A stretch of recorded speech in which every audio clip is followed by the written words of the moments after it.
அறிவோம் ஆரோக்கியம் நேயர்கள் அனைவருக்கும் அன்பான வணக்கம். நான் ஸ்ரீவர்மா மருத்துவமனையின் பெண்கள் சிறப்பு மருத்துவர் ஜெயரூபா. இதய சம்பந்தமான பிரச்சனைகளால் பாதிக்கப்படக்கூடிய நபர்கள் எண்ணிக்கை தொடர்ந்து அதிகரிச்சுக்கிட்டே இருக்கு. அதுவும் சமீப காலமாக ரொம்ப சின்ன வயசுலேயே ஹார்ட் அட்டாக்னால பாதிக்கப்படக்கூடிய நபர்களையும் பார்க்குறோம். ஸோ அதே மாதிரி ரொம்ப நாளாக இதய சம்பந்தமான நோய்களோடையே வாழக்கூடிய நபர்களையும் நம்ம பார்க்குறோம். ஸோ இந்த மாதிரி இதய சம்பந்தமான பிரச்சனைகள் எதனால் உருவாகுது, இதற்கான அறிகுறிகள்லாம் என்ன, ஸோ இதை சரி செய்யக்கூடிய ஹிருத் கேர் கஷாயம் எப்படி எடுத்துக்கிறது, அதை பற்றி நம்ம இன்றைக்கி பார்க்க இருக்கிறோம். இதய சம்பந்தமான நோய்கள் அப்படின்னு பார்க்கும்பொழுது 3 விதமான பிரச்சனைகளை நம்ம சமீப காலமாக அதிகமாக பார்க்குறோம். அதில் முதல் வகை அப்படின்னு பார்த்தீங்கன்னா கார்டியோவாஸ்குலர் டிசீஸ்ன்னு நம்ம சொல்லுவோம். அதாவது இரத்த குழாய்களுடைய பாதிப்பு. ஸோ இது நம்ம உடம்புல வாதம் கஃபம் இது ரெண்டும் அதிகரிக்கும் பொழுது நம்மளுடைய இரத்த குழாய்களுக்கு உள்ள கொழுப்பு படியக்கூடிய தன்மை அதிகமாகுது. ஸோ இது அத்ரோஸ்க்ளிரோசிஸ் அப்படின்னு நம்ம சொல்லுவோம். இந்த மாதிரி கொழுப்பு படிவுதல் அதிகமாகிறதுனால இரத்த குழாய்கள் சுருங்க ஆரம்பிக்கிறது. இதை தான் நம்ம கார்டியோவாஸ்குலர் டிசீஸ்ன்னு நம்ம சொல்லுவோம். இதில் 2 விதமாக இருக்குது. ஸோ நமக்கு இந்த கொழுப்பு படிகிறதுனால குறைவான இரத்த ஓட்டம் இதயத்துக்கு போகுது அப்படின்னா இதய தசைகள் பலகீனமாகும் பொழுது நமக்கு அடிக்கடி நெஞ்சு வலி உண்டாகலாம். ஏதாவது ஒரு ஒரு வாக்கிங்கோ எக்ஸசைஸோ பண்ணும்பொழுது நமக்கு நெஞ்சு வலி உண்டாகுது அப்படின்னா இதை ஒரு ஆன்ஜைனா பெயின் அப்படின்னு நம்ம சொல்லலாம்.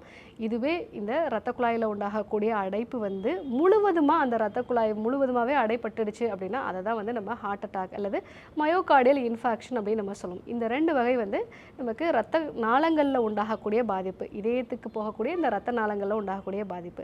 ஸோ அடுத்ததாக நமக்கு பிபியோட அளவு அதிகமாக இருக்கிறதுனால நம்மளுடைய இதய தசைகள் பலகீனமாகிறது. ஸோ ரொம்ப நாளாக பிபி இருக்குது அப்படின்னா லெஃப்ட் வென்ட்ரிக்கிள் ஹைப்பர்ட்ரோஃபி ஆகி இந்த தசைகள் பாதிக்கப்படுறத நம்ம ஹைப்பர் டென்ஷனால் வரக்கூடிய ஹார்ட் டிசீஸ்ன்னு நம்ம சொல்லுவோம். ஸோ இது தசைகள் பாதிக்கப்பட்டு நாளடைவில் அவங்களுக்கு இந்த ரத்தத்தை உடம்பு முழுவதும் வெளியேற்ற முடியாமல் அதிகப்படியான உடல் சோர்வு, அடிக்கடி நெஞ்சு வலி உண்டாகலாம். ஸோ அடுத்ததாக இதய தசைகள் பாதிக்கப்படுறது. இந்த இதய தசைகள் ஒரு சிலருக்கு பரம்பரை காரணமாகவோ இல்லை ரொம்ப நாளாக நமக்கு ரத்த அழுத்தம் இல்லை சர்க்கரை நோய் இந்த மாதிரி நம்ம உடம்புல ரொம்ப நாளாக இருக்கக்கூடிய நோய்களால் இதய தசைகள் பாதிக்கப்படும் பொழுது அது உடலுக்கு தேவையான இந்த ரத்தத்தை பம்ப் பண்ண முடியாமல் வரக்கூடிய தசைகளோட செயலிழப்பு தான் ஹார்ட் ஃபெயிலியர் நம்ம சொல்லுவோம். இது ரைட் சைடில் இருக்கக்கூடிய ஹார்ட் ஃபெயிலியர் ஆச்சு அப்படின்னா நமக்கு அடிவயிற்று பகுதிகள்லையோ இல்லை நமக்கு உடம்போட கீழ்ப்பகுதிகளில் வீக்கம் உண்டாகலாம். கணுக்கால்கள்லாம் வீக்கம் உண்டாகலாம்.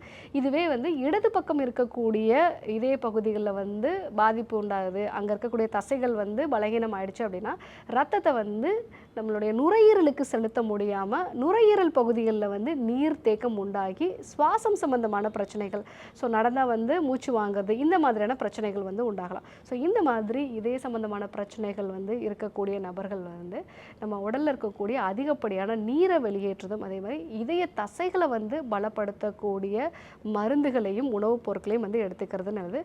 ஸோ அந்த மாதிரி ஒரு கஷாயம் தான் ஹிருத் கேர் கஷாயம். ஸோ நீங்கள் ஆல்ரெடி இதய சம்பந்தமான நோய்களால் பாதிக்கப்பட்டு மாத்திரைகளை எடுத்துகிட்டு இருந்தீங்க அப்படின்னா கூடவே இந்த கஷாயமும் நம்ம சேர்த்து எடுத்துக்கும் போது இதய சம்பந்தமான பிரச்சனைகளோட தீவிரம் அதிகரிக்காமல் நம்ம குறைச்சிக்கலாம். ஸோ இந்த கஷாயம் தயாரிக்கிறதுக்கு தேவையான பொருட்கள் என்னங்கிறத பார்க்கலாம். ஸோ முதல்ல மருதம்பட்டை, அது கூட துளசி, நெருஞ்சில், கூடவே கரிசாலை.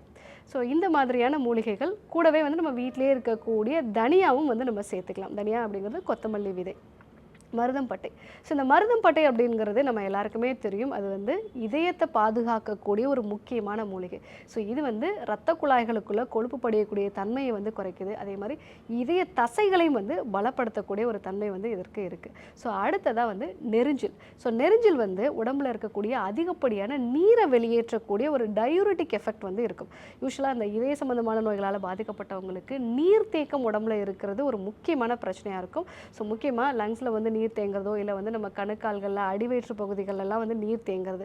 ஸோ இதெல்லாம் இந்த நெருஞ்சில் நம்ம எடுத்துக்கும் பொழுது உடம்புல இருக்கக்கூடிய இந்த அதிகப்படியான நீர் வெளியேற்றப்படும். ஸோ அடுத்ததாக கொத்துமல்லின்னு சொல்லக்கூடிய தனியா. இந்த தனியா அப்படிங்கிறது அதில் இருக்கக்கூடிய இந்த வாலட்டைல் ஆயில் நம்ம இதய தசைகளை பலப்படுத்தக்கூடியது, செரிமான சக்தியை இம்ப்ரூவ் பண்ணக்கூடியது. ஸோ அதனால் நம்ம இந்த தனியா சேர்த்துக்கிறோம். ஸோ அடுத்ததாக துளசி. ஸோ துளசி நமக்கு ஆக்சிஜனோட கேரிங் கெப்பாசிட்டி, நம்மளுடைய இரத்த குழாய்களுக்கு நுரையீரலுக்கு தேவையான அளவுக்கு அந்த ஆக்சிஜனை வந்து எடுத்துகிட்டு போகிறத அதிகப்படுத்தக்கூடிய ஒரு தன்மை இருக்கும். அது மட்டும் இல்லாமல் இதே சம்மந்தமான நோய் வர்றதுக்கு ஒரு முக்கியமான காரணமாக இருக்கிறது ஸ்ட்ரெஸ். இந்த ஸ்ட்ரெஸ்ஸை குறைக்கக்கூடிய ஒரு அடாப்டோஜெனிக் எஃபெக்ட்டும் வந்து இந்த துளசியில் வந்து இருக்குது. ஸோ அதனால் வந்து நம்ம துளசியை வந்து எடுத்துக்கிறது நல்லது. கூடவே கரிசாலை.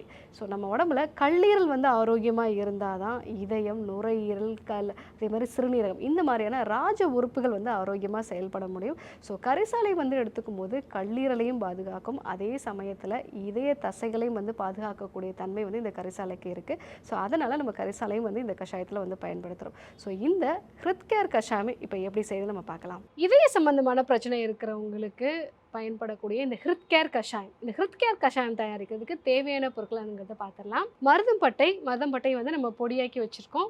கரிசாலையும் வந்து நம்ம பொடியாக்கி வச்சுருக்கோம். கூடவே தனியா, துளசி, நெருஞ்சு. ஸோ இது எல்லாத்தையுமே இப்போ வந்து நம்ம ட்ரை ஆக்கி சூர்ணமாக்கி வச்சுருக்கோம். ஸோ இந்த சூர்ணத்தை வச்சு இப்போ நம்ம வந்து கஷாயம் எப்படி செய்யணும்னு நம்ம பார்க்கலாம். 200 ml தண்ணீர் வந்து லைட்டாக வந்து நம்ம சூடு பண்ணிகிட்ருக்கோம். ஸோ இந்த தண்ணீரில் வந்து நம்ம ஒரு 5 கிராம் அளவுக்கு இந்த கஷாய சூர்ணத்தை வந்து நம்ம சேர்த்துக்கலாம்.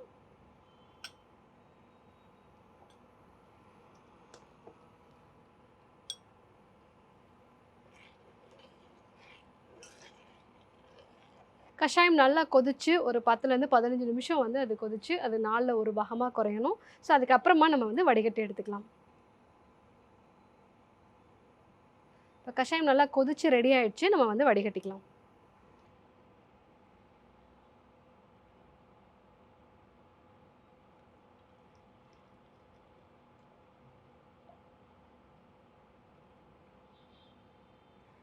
இந்த ஹிருத்கேர் கஷாயம் நீங்கள் ஆல்ரெடி உங்களுக்கு இதே சம்மந்தமான நோய்கள் இருந்தது அப்படின்னா அந்த மாத்திரைகளோட சேர்த்து இந்த கஷாயத்தையும் உணவுக்கு அப்புறமா ரெகுலராக எடுத்துக்கலாம். ஸோ அந்த மாதிரி எடுத்துக்கும் பொழுது கண்டிப்பாக இந்த இதய சம்மந்தமான நோய்கள்லேருந்து நல்ல ஒரு மாற்றத்தை பார்க்கலாம். ஸோ கண்டிப்பாக இந்த கஷாயத்தை ட்ரை பண்ணி பாருங்கள். இன்றைக்கி இந்த ஹிருத்கேர் கஷாயம் எப்படி தயாரிக்கிறதுன்னு நம்ம பார்த்தோம். ஸோ ஆல்ரெடி உங்களுக்கு இதே சம்மந்தமான பிரச்சனைகள் வந்து இருக்குது, இல்லை எனக்கு இதய நோய்கள் வராமல் தடுக்கணும், இந்த மாதிரி நிலையில் இருக்கக்கூடிய எல்லாருமே இந்த கஷாயத்தை உங்களுடைய மருந்துகளுடன் கூடவே வந்து எடுத்துக்கலாம். ஸோ அந்த மாதிரி எடுத்துக்கும் பொழுது உங்களுக்கு இதய சம்மந்தமான பிரச்சனைகள் வந்து ஒரு நல்ல மாற்றத்தை வந்து பார்க்கலாம். ஸோ இன்றைக்கி இதய சம்மந்தமான நோய்கள்லாம் என்னென்ன வகையான அறிகுறிகள்லாம் வந்து இருக்கும், இதை சரி செய்யக்கூடிய ஹிருத்கேர் கஷாயம் எப்படி தயாரிக்கிறது, இதை பற்றி நம்ம இன்றைக்கி தெரிஞ்சுக்கிட்டோம். ஸோ நீங்கள் கண்டிப்பாக இந்த கஷாயத்தை வந்து தயாரித்து பயன்படுத்தி பாருங்கள். உங்களால் இந்த கஷாயம் வீட்டில் தயாரிக்க முடியாது, என்னால் இந்த இன்க்ரீடியன்ஸ் எல்லாம் வாங்க முடியாதுன்னு சொல்கிறவங்க ஹிருத்கேர் கேப்சூல்ஸ் வந்து நம்முடைய மருத்துவமனையில் வந்து கிடைக்கிது. அது இந்த மூலிகைகள் மட்டும் இல்லாமல் இன்னும் கூட நிறைய மூலிகைகள் வந்து சேர்த்து தயாரிக்கப்பட்ட ஒரு கேப்சூல். ஸோ நீங்கள் கண்டிப்பாக அதை வாங்கி பயன்படுத்தலாம். ஸோ இன்றைக்கு நம்ம இதய சம்பந்தமான நோய்களை பற்றி நம்ம தெரிஞ்சுக்கிட்டோம். இதே போன்று ஒரு நல்ல தகவலோடு சந்திக்கிறோம். நன்றி, வணக்கம்.